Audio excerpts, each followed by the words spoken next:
sa 28 ang bilang ng nasawi sa gumugong ginagawang gusali sa Angeles City, Pampanga.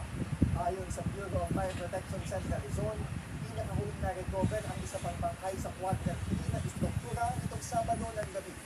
Ayon sa otoridad, patuloy pa rin ang sinasagawa nilang search, rescue, retrieval at clearing operations, kaya posibleng magbago pa ang bilang ng mga nawawala at pinaghahanap. Una na nag-isa ng rapid investigation ang lokal na pamahalaan, katuwang ng iba't ibang government agencies para matukoy ang sanhi ng pagbuko.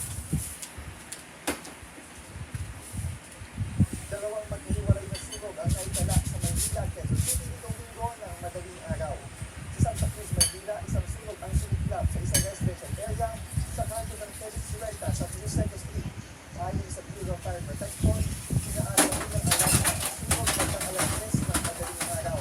Nasa 8 fire truck at isang ambulansya ay pinadala sa lugar upang tumulong sa pag-apulan ng apoy. Tiniglagang fire out ang sunog mag-aalas 4 ng madaling araw. Patuloy pang iniimbestigahan ng mga otoridad ang sanhi ng sunog. Sa Quezon City, dalawang bahay ang natupok sa sunog na sumiklab sa residential area sa Barangay San Vicente. Inaasa ulang alarma ang sunog bago mag-alas 5 bago tutulan ang pulang tapok alas 5:30. Nasa 20 fire trucks at 3 ambulansya ang responde sa sunog. Wala namang kaitalang nasugatan o nasawi sa insidente.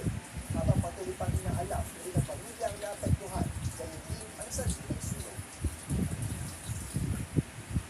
At yan ang mga nagbabagang balita sa oras na ito. Ako po si Jervis Manaman. At narito na ang mga balita dapat abangan mamaya sa TV Patrol. Miyembro ng PNP Highway Patrol Group sugatan matapos ma-hit and run ng SUV sa SM. Senador Cayetano pinadaan sa Senador Gatchalian na huwag magpagamit sa Malacanang Palasyo.